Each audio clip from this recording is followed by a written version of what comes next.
And we're back. It's me. It's that M-A-T-T. And riding with me, as always, is the P.O.P. What's up, guys? What's up? Yeah, something like that. Kind of weird, man. You sound like you're speed talking. Wow. I was like, nice. Anyway, that's why we have a producer now. Yeah. He can edit that in post. He can edit that in post. Yeah. Anyway, today it's Beyond the Mat. It is WrestleMania's 5, 6, 7, and 8. Wow, I need to talk. Starting off with number 5, it's the Mega Powers Explode. It is live from Atlantic City, New Jersey, Boardwalk Hall. It is Macho versus Hogan for the championship. It's the main event. Yes, sir. The attendance of that day was 18,946. And it was all, that 5 to me was just as big of a spectacle as 4. It was just a lot of fun. There's a lot of moments during that there's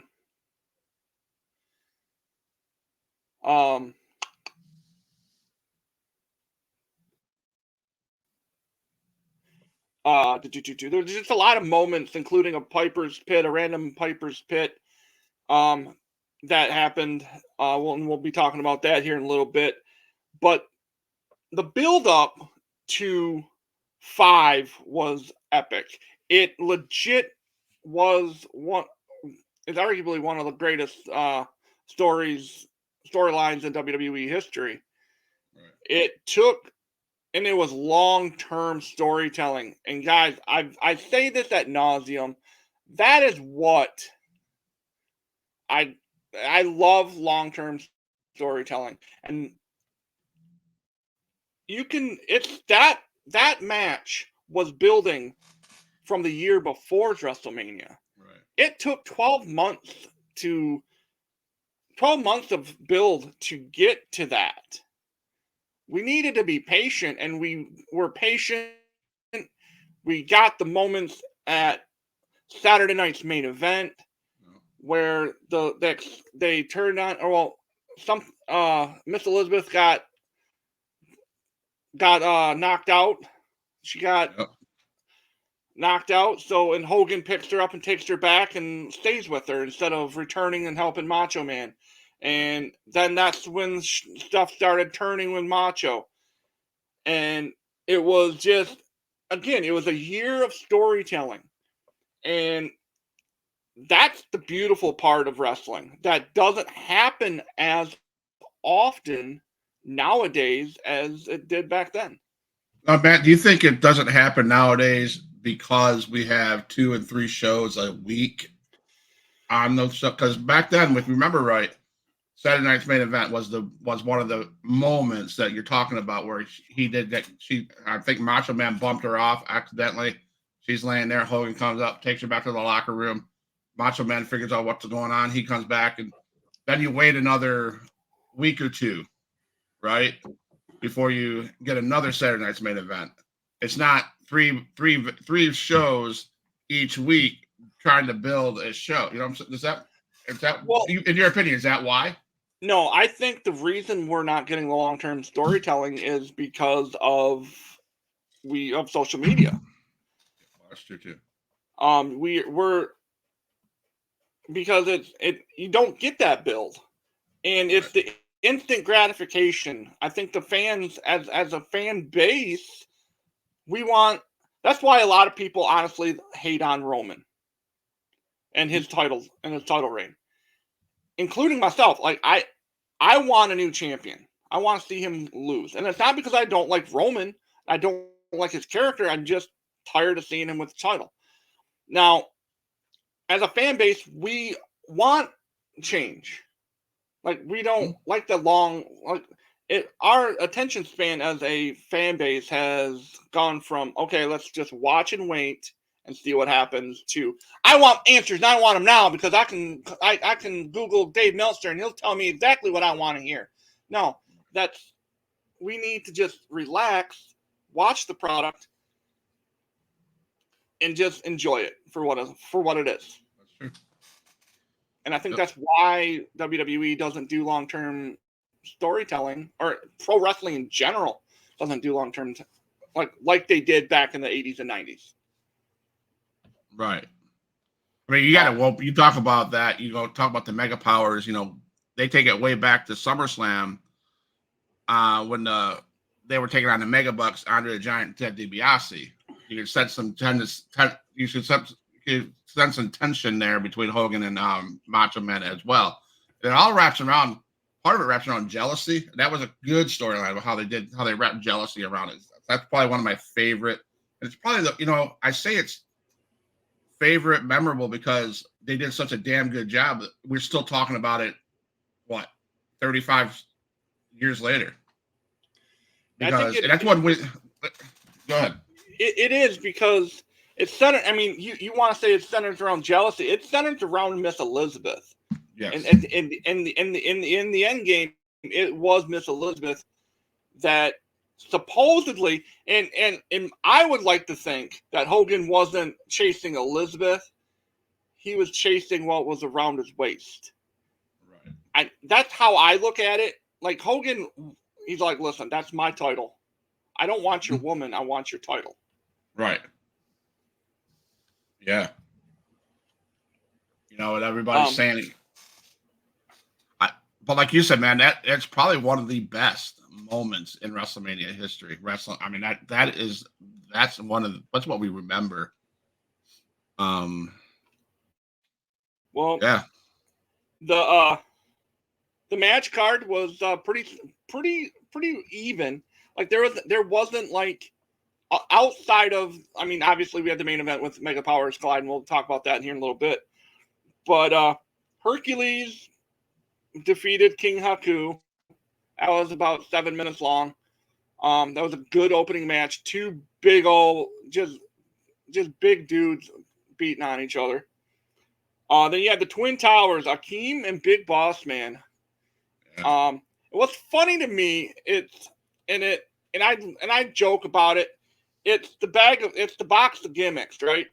Akeem, a year earlier in the tournament, he got to the semifinals as the one-man gang.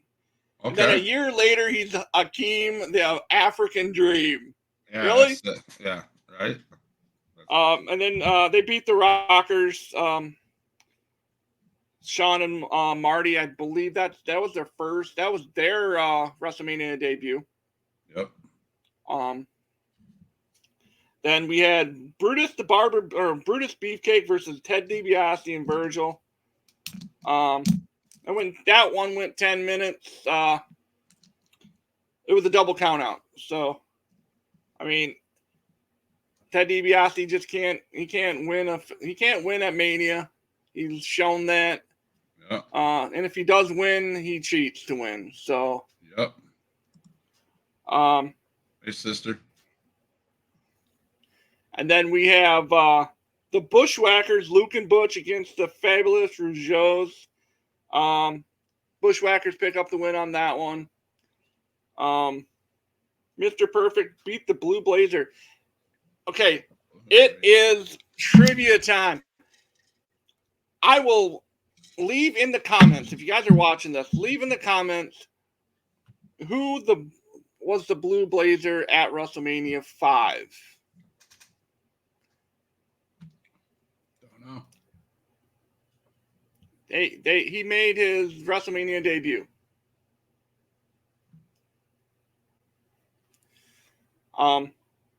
That person, no one's really gonna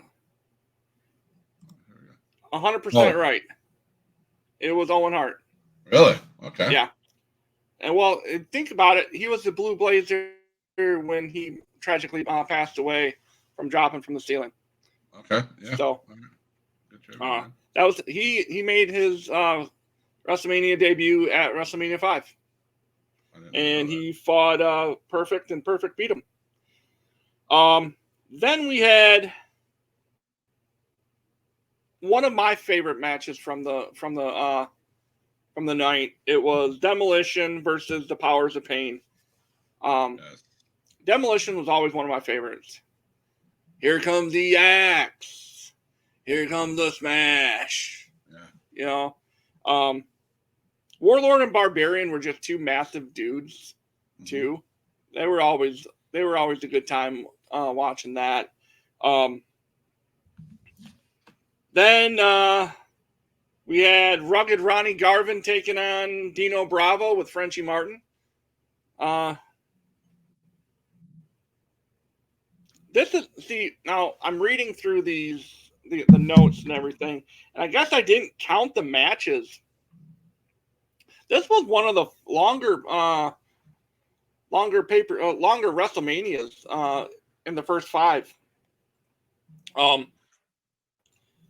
14 matches long. Yeah, I noticed that today 14. When I was.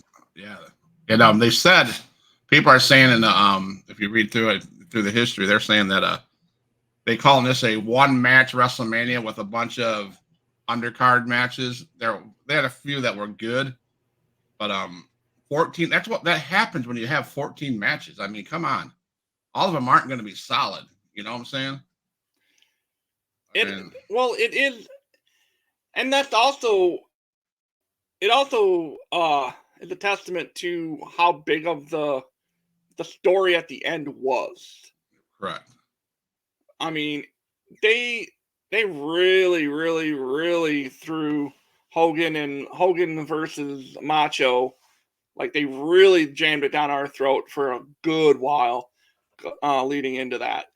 So that was all the marketing stuff was thrown at the two of them and really nothing at the others. And I think that's why people consider this a one-match Mania. Right. So we have the Brainbusters, Arn and Tully, coming over and beating Strike Force. That was Tino Santana and Rick Martel. Yeah. Strike Force. Wow. Of course, the Brainbusters won.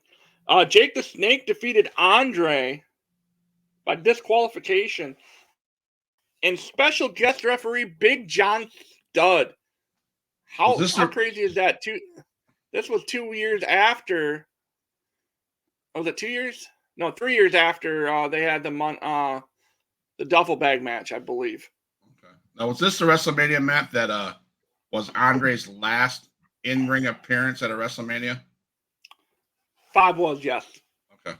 No, I'm sorry, 6. 6 was because 6 was the tag match he was in. Okay. This was his last singles WrestleMania. Singles match, yeah.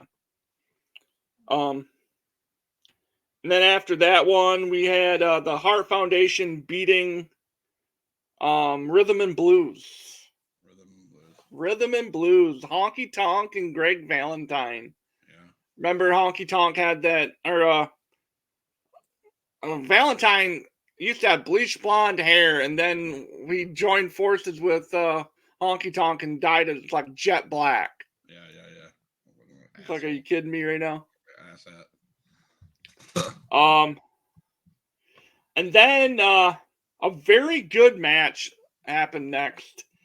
It was Rick Rude defeated the Ultimate Warrior for that IC championship, and that was one of quite a few matches that Warrior and Rude would have over the next year, and including a cage match that happened at SummerSlam, and that was just an absolute banger of a match as well.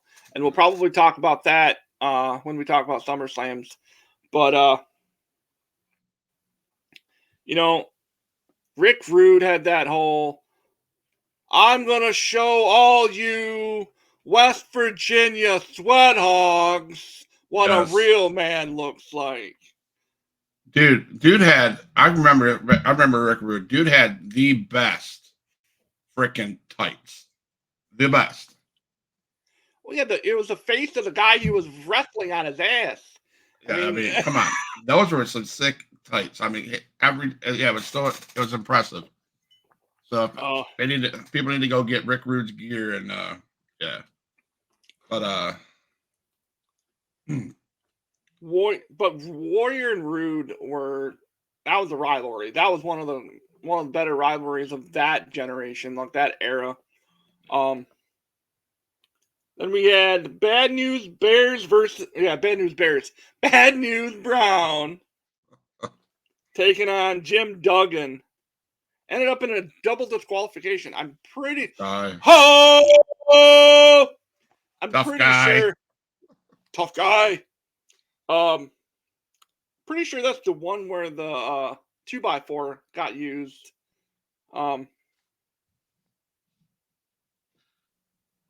Yes. When Rick Rude fought Jake, he put Jake's wife's face on his butt. Okay, yeah. I remember that. That was a good one. So now we have Jim Duggan, Bad News Brown was. Now the next one was an absolute garbage. Like, why did we even have this? It was Red Rooster against Bobby Heenan.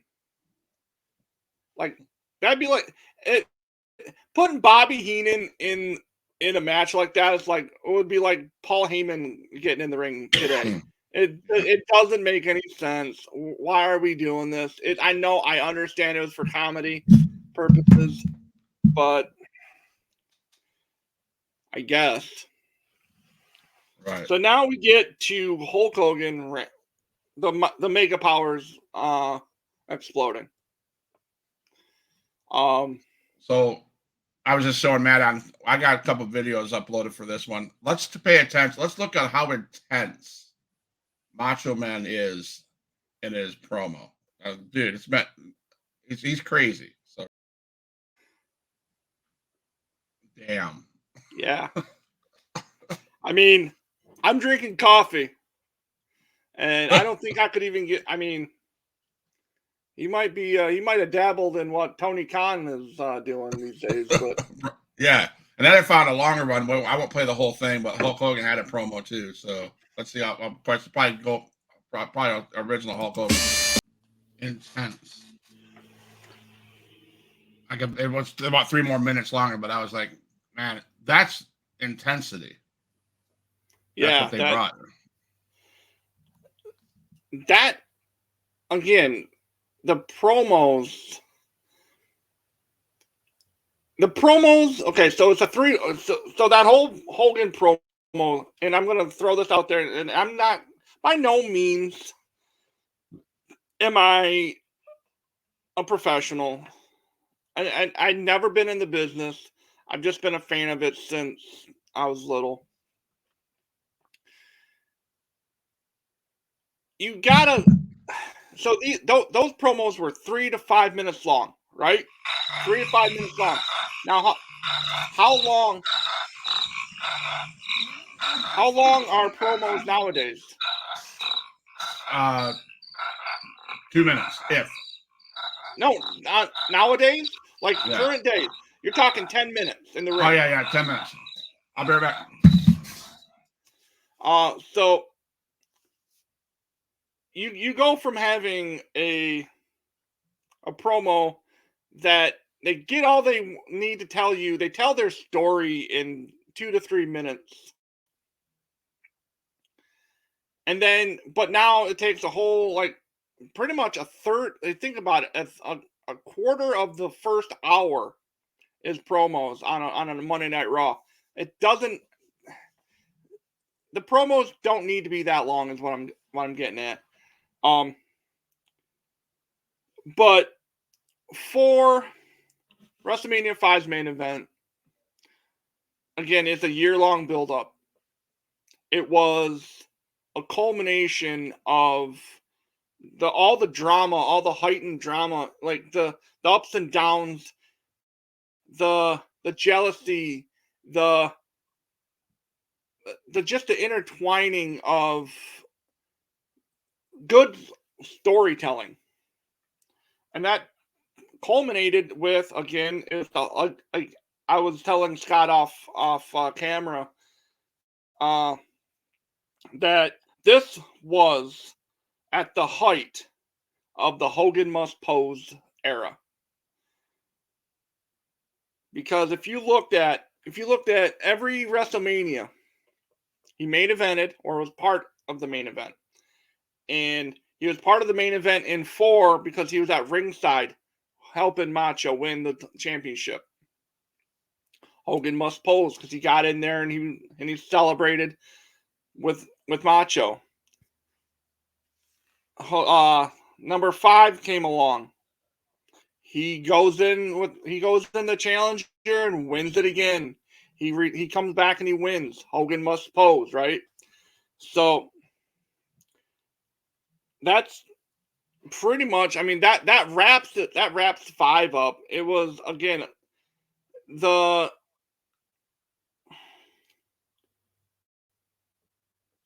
storytelling is my main thing that I want you guys to like really take away from like my opinion is the storytelling was so good back then. It was long-term storytelling. It wasn't it was a slow build. It wasn't quick and instant gratification like we want now. And I just hope that they kind of went back to Cody telling a long-term storytelling, doing long-term storytelling with his, you know what I mean? Like with, I don't know. I just hope that they let him finish his story. But that's current wrestling. We're talking about WrestleManias 4, 5, 6, and 7, 5, 6, 7, and 8. We just finished 5. I'll start off 6. Since Scott had to step away for a phone call. 6 was the first ever WrestleMania that was in a foreign country.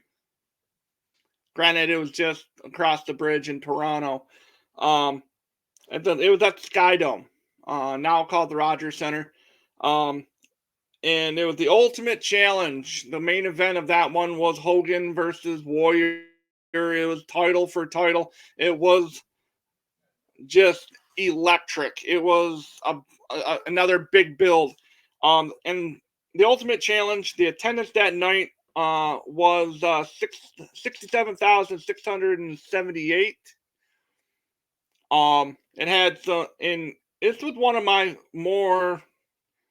I loved this show from start to finish, and of course everyone's seen the pictures. This is the one where a young Adam Copeland was in the crowd and watched it live and in living color for himself.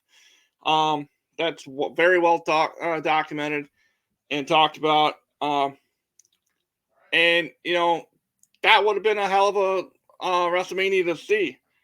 Again, now this one we talked about 5 being a longer one. This is a rebound of 5, and we went 15 matches deep on this one. On 6? Yeah. Yuppers.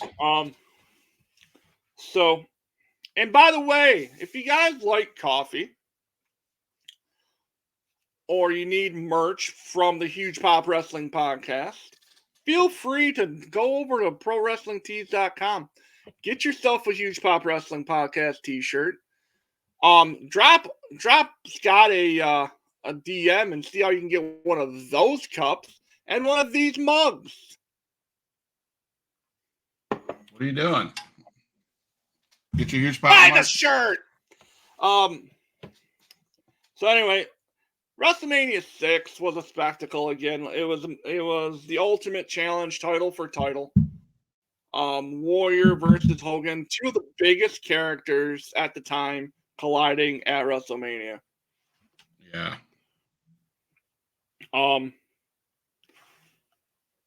There was one dark match, so I guess there was technically 14. 14 matches, but the dark match was Paul Roma versus the Brooklyn Brawler. There you Paul Roma versus the Brooklyn Brawler. WrestleMania 6. Then we have Rick Martel, the model Rick Martel versus Coco Beware. The Birdman. It says Huge Pop Wrestling Podcast on it. That's what it says. And a microphone. That's what you need one of these. Everybody needs one.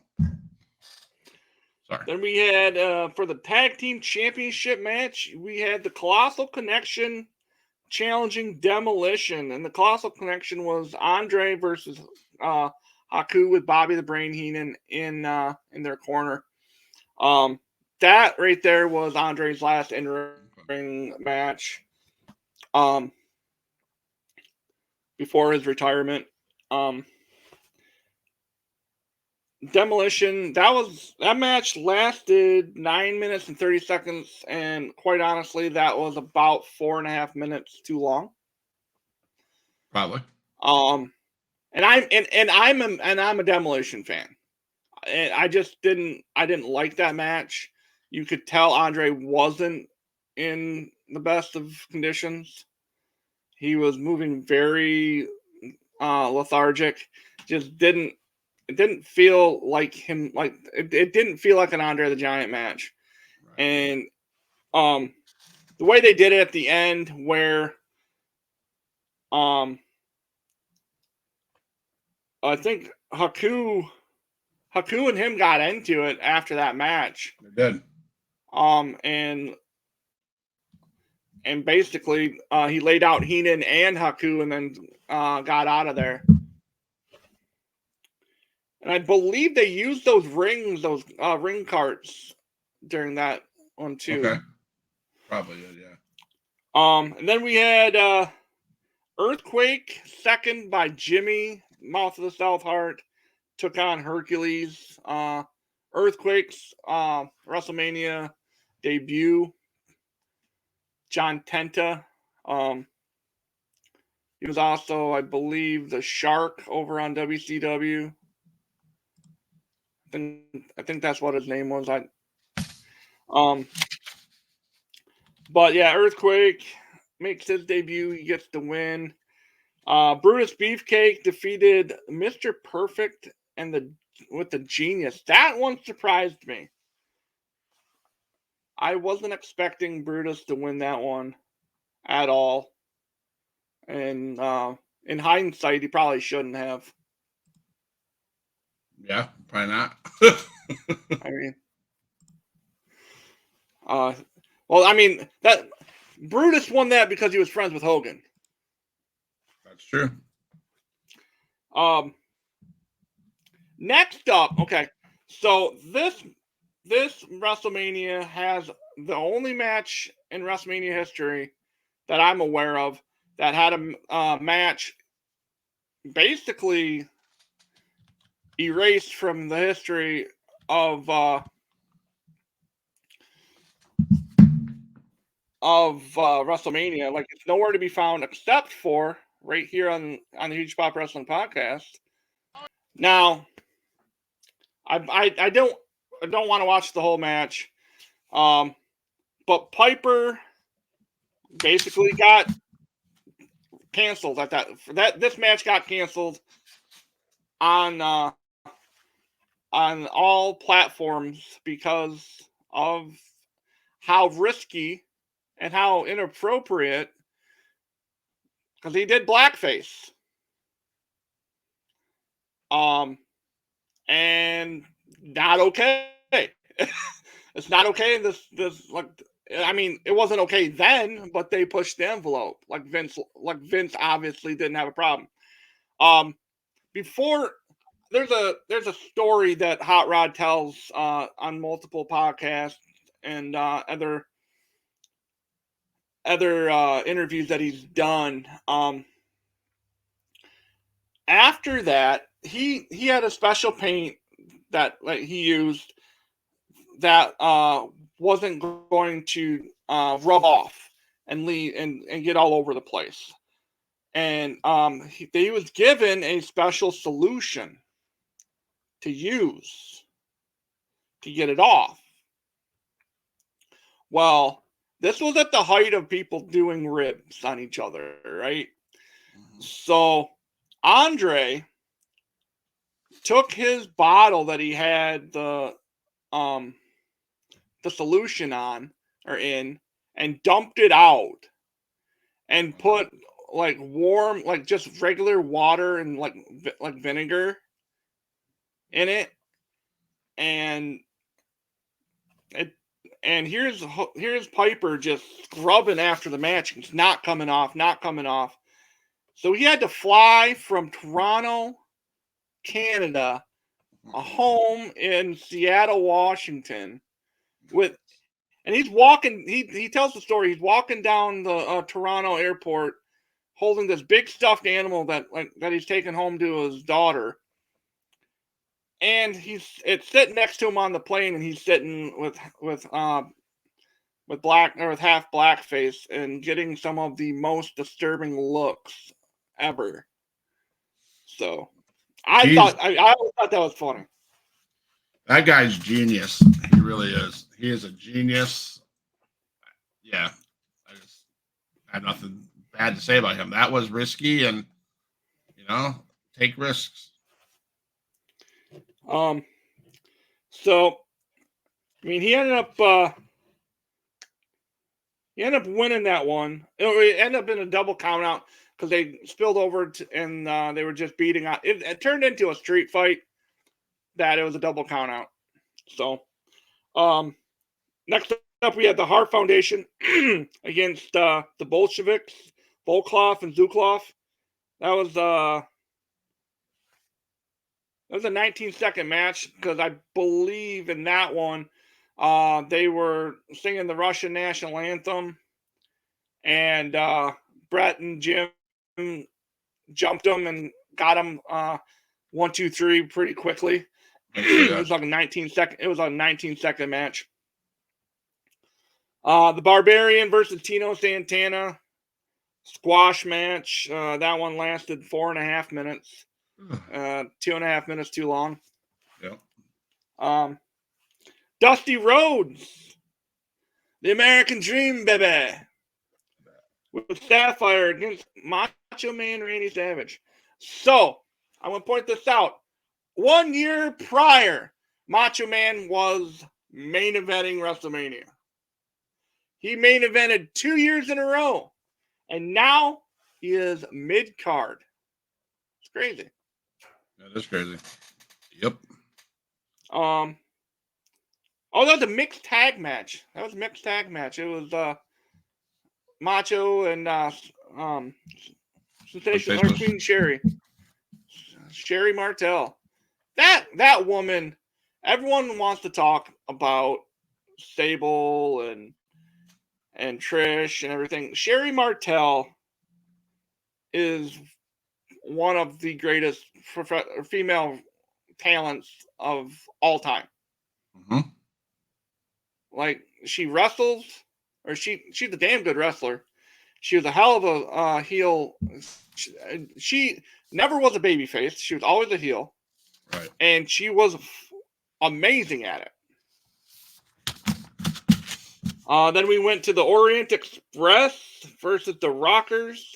And the Rockers, this was the last time that they would team together in a WrestleMania. Okay. I think they only survived 2 WrestleManias together. Orient Express won. Jim Duggan defeated Dino Bravo. Ted DiBiase defeated Jake Roberts. And that was for the $1 Million Championship. That big blinged out $1 Million Championship. Everybody has a problem. Then we had the Mega Towers or whatever. They broke up, and it was Boss Man versus Akeem. With Slick Rick. Yeah. Slick Rick. Remember? The Doctor of Style, Slick. Yep. Then you had Rick Rude versus Jimmy Snuka. And then I knew it was a longer match, the main event. But when I looked and saw that it was 25 minutes long. 25 minutes long. How do you go and, you know what I mean? Like, how do those two do a 25-minute long match? Because you had kickouts left and right.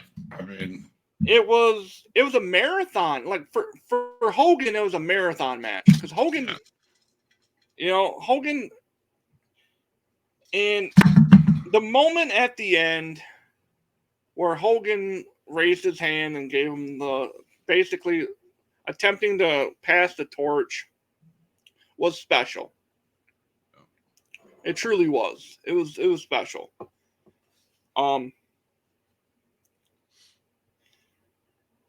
Do you have any other? I'm thinking back. I remember. Is this the Hogan Ultimate Warrior? Prior to that build-up was when Hogan was in the bathroom, didn't know where Ultimate Warrior was, and he showed up in the mirror. Is that a different time? Remember that? That was WCW. Okay, so that was WCW. Right. So with that said, the point I guess is, I love this is here, not whatever year this is for WrestleMania 6. Then later on, WCW will put them back together again as another story, because that's how valuable these guys are. But the only thing I did say about, there's always that 1, 2, 3 leg drop. That's what you see, and of course, that's a topic of everybody's conversation about Hogan. That's his move, and I will say, I love the Brutus and Barber Beefcake match with Mr. Perfect. That was a good one. I think Brutus ended up cutting his hair on that one. I'm not sure. But no, that wasn't the hair match. That wasn't the hair match. Okay. No. But but 25 minutes, man, that's for Hogan and Warrior. Wow. That'd be, in my opinion, that's too long. I think that, yeah. And again, it was Hogan. Hogan didn't win, but Hogan must post. He was out there almost not necessarily celebrating, but like congratulating Warrior. And yeah, Hogan must get the attention. Yeah. So moving on to WrestleMania 7. WrestleMania 7 was interesting, at the least. It was originally supposed to be at the LA Coliseum, where the Raiders were playing at the time. It was supposed to be the first outdoor WrestleMania. It was supposed to be the biggest one yet.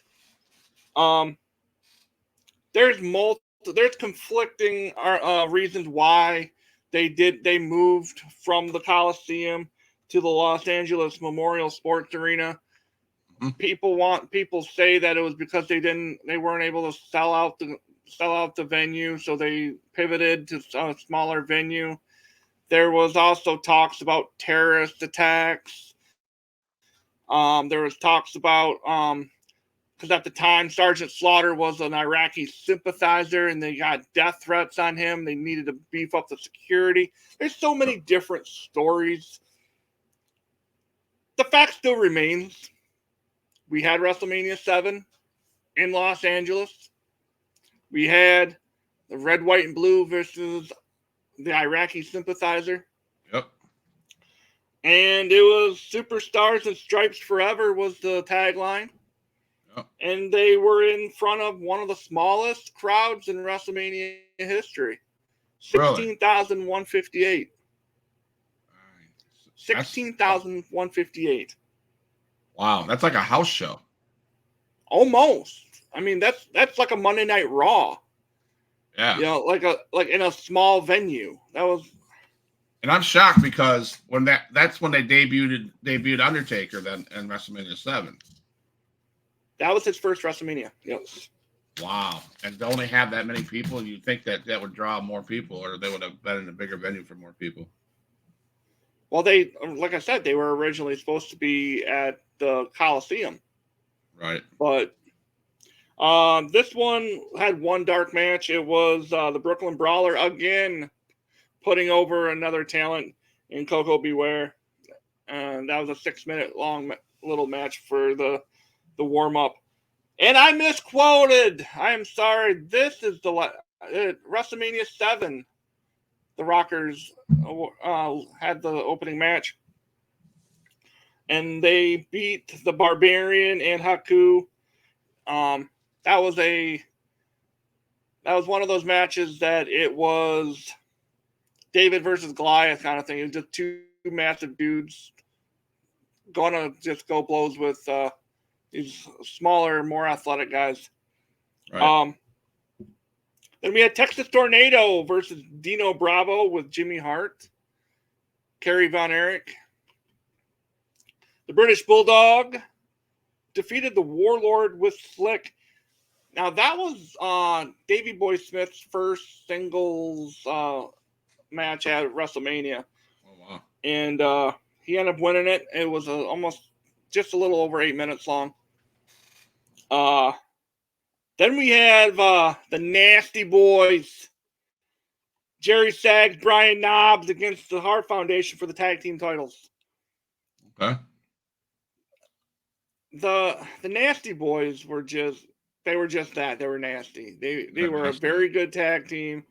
You love to hate them, and they were they were heel personified. Like they lived that heel gimmick. Right. And we had in the very first and I think the only blindfold match we've had at WrestleMania, we had Jake Roberts and Rick Martel. The build on this one was neat too, because of earlier in the year. The reason they had the blindfold match because during the whole build up, Rick Martel wanted to spray Damien the Snake with his what's the name of his cologne? Hold on. The name of Rick Martel's cologne. That is going to be question of the day for tomorrow, ladies and gentlemen. So if you follow my TikTok account, you're gonna have the easy answer for this one.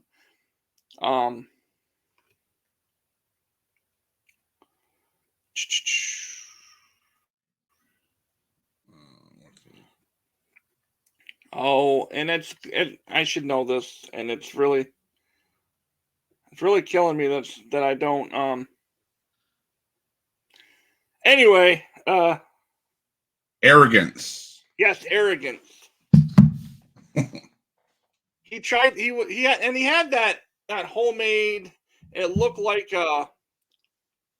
something that you would use for like a bug spray,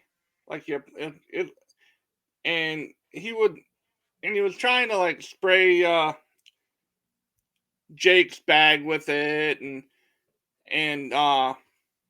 he would always come out while Jake was in a match. Well, it ended up being Jake got he was trying to get it away from him, and Rick sprayed arrogance in his face, and he blinded him. And then it went from there. That's why they did a blindfold match, and Jake ended up winning. I have breaking news, Matt, for Huge Pop Wrestling. Breaking news. Okay. Scott D'Amore has been fired as TNA president. The decision for Scott D'Amore came directly from Anthem owner Len Asper. TNA parent company Anthem Sports Entertainment will be stepping in and taking much larger role day-to-day management. So Scott D'Amore has been fired. Oh wow. So anyway, breaking news. Sorry. So next up we have The Undertaker, Superfly Jimmy Snuka. And it was really sad to watch this match. Jimmy he was a shell of his former self. Yeah. They brought him in and just kind of fed him to Undertaker at that point, and it was kind of sad to watch. You know what I mean? Yeah. Mm-hmm. And then the next one we had Demolition again. This time it was Smash and Crush. Axe was Larry the Axe Hennig, or no, the Axe was not able to go. Tenryu and Kaito beat them. The foreigners came in from New Japan and beat a WWE talent. Nice. Match 10 again. This one went 15 matches long too. Next up, we have Boss Man with Andre the Giant in his corner against Mr. Perfect. Boss Man won that one, and by disqualification. So Mr. Perfect retained his IC championship. Yep. That one went almost 11 minutes, and that one deserved to go 11 minutes with those two guys. Right, absolutely. Then we had Legion of Doom, Hawk and Animal against the Power and Glory, Paul Roma and Hercules. Another Paul Roma sighting at WrestleMania. There you go. And that one only lasted 59 seconds. Okay. Then you had Virgil in his WrestleMania debut that wasn't in a suit. And with Rowdy Piper, defeated Ted DiBiase by countout. Really? Now, was he wasn't in that white suit? No, that was when he went to the white pants with the red stripes. Yeah. Okay. Yeah. Looked like a goddamn candy cane out there. That's right. Next up, we have the Mountie with Jimmy Hart defeated Tino Santana. That was a short one. And then we have Hulk Hogan versus Sergeant Slaughter with General Adnan for the WWF Championship. Hogan must pose. And people are upset because they're saying that match where when Savage and Elizabeth reunited, they're saying that should have been the main event, but Hogan must pose. Well, that happened in the next WrestleMania. That didn't happen at 7. I thought it did. I thought it did. No, my bad. Oh no, I'm sorry. It was that's on me. That's on me, dog. No, that's on me. That's all right. But yeah, that's on me. A lot of people are mad at the fact that Hogan got that main event when the big story of the year, if you remember right, was Elizabeth really wanting to fix things with Macho Man and to be overpowered. And you can't blame Hogan because the topic of conversation that year was the Iraqi and the stuff that was happening over there in the Gulf War. So I see because I think WWE likes to use controversial things, and I see that would be a great main event. But the better storyline, in my opinion, was to keep politics out of it was the Macho Man and reuniting with Elizabeth. But I'm not the writers, so I just sit behind the screen and talk.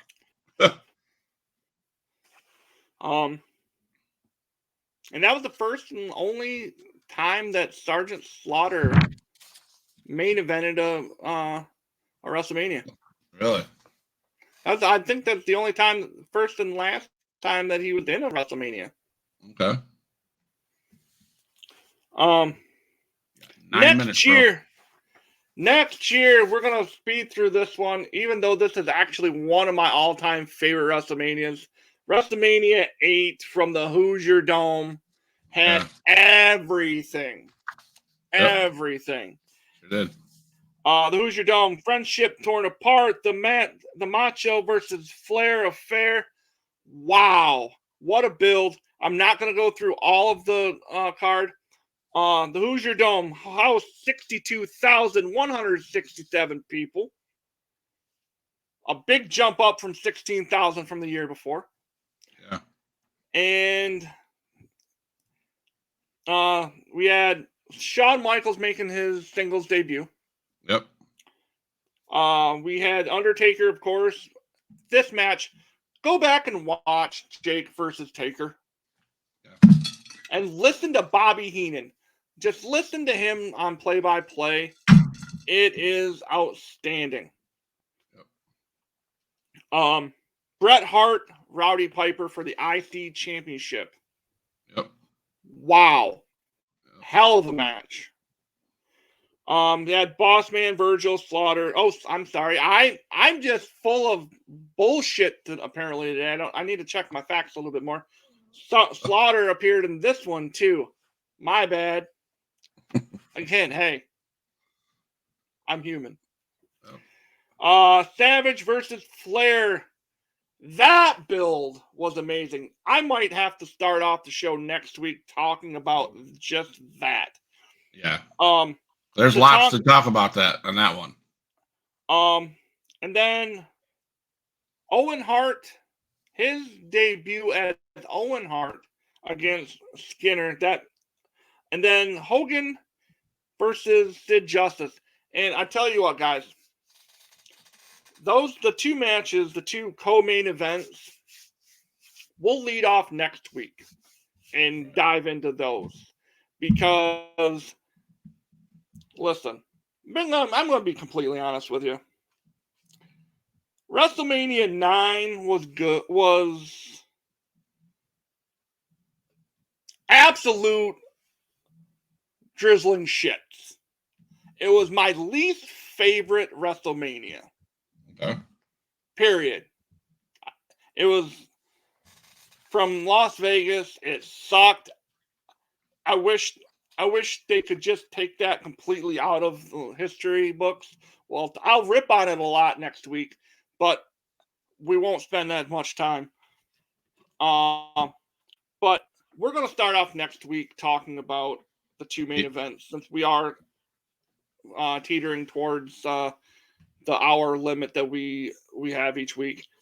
And I do want to say thank you because we've been consistently having 4 to 5 people pop in here, and I want to thank everyone out there for checking us out. If you do have an extra, I know taxes are coming in. If you guys want to come out and support us and grab a t-shirt from the shop, that'd be great. Pick up one of these mugs. I think Scott has those. Has some that can get you a good price on one of those. And one of the tumblers that he drinks out of, pretty cool looking. And if you don't, that's great. We do have we just enjoy doing this, and hopefully you guys find us a little entertaining and come back each week and check us out and see what kind of random dumbassery I'll have to say. I've already screwed up about 3 times this time around, so it's okay. It's just two brothers having fun on a Wednesday afternoon is what it comes down to. And everybody else in the chat, you can click this link as another place to get shirts for us. Where'd it go? Didn't get.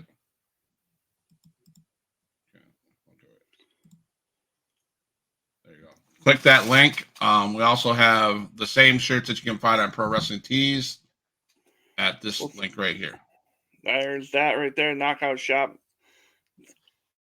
It's knockout.com/collections/huge-pop-wrestling-podcast. Go check it out.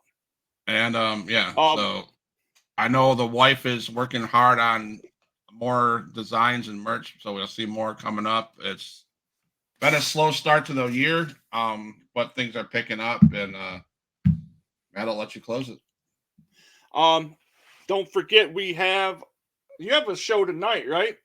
Yes, sir. Remember that we have a show tonight. We have the show tonight with a special guest, 50 Legs, Steve Cumberland. Steve Cumberland is ahead of what's called where's it at? It's called. Here, I'm all kind of shades of not ready. 50 Legs. It's a charity. He obviously lost his leg in an accident and so on and so forth. So he has put together a charity organization to help people with prosthetics. So come and check it out. It should be fun. He did some wrestling before, and so he's appeared, I think, on WWE before. So check him out. Check out the show tonight at 8:00. And then tomorrow night, you have another show tomorrow night. You don't? Yeah. We're working on what's going to happen with that. I don't know who it's going to be on there, what the topic's going to be, but tune in for Thursday nights as well, 8:00. And then Friday, same time, 1:15 Eastern Standard Time, it will be our Super Bowl show, our go-home show for the Super Bowl, for the Huge Pop sports broadcast. It's Wrestlemania early for me because it is Super Bowl time, and it's the Chiefs versus 49ers. Come on in and check it out. It'll be a lot of fun. But yeah, and guys, I'm going to close with this. Enjoy pro wrestling for what it is. Yeah. Do yourself a favor and don't get wrapped up in the nonsense. Right. It's pro wrestling, guys. And if your guys are looking for, indie stuff, pro wrestling, right? Friday night, Saturdays are vaults. I put up vaults of independent scenes, independent wrestling promotions. But like Matt said, don't hate on people. Our opinions are opinions. Your opinions, your opinions. We don't hate on you guys because of your opinions. Don't hate on everybody else. Let's be. And also, I would steal something from my brother. Check up on your family. Check them out. Check up on them. You never know who's going through what, right? So, not to get all emotional, but you never know what's going on. So make sure you hug your people. Make sure you hug your kids. Make sure you hug your wife, and just check up on your parents, on your people. They're your support. So, and again, to kind of echo, we love each and every last one of you guys who have given us the support and just being here for us through everything. Yes, sir. I appreciate you all, and we will see you Friday, hopefully.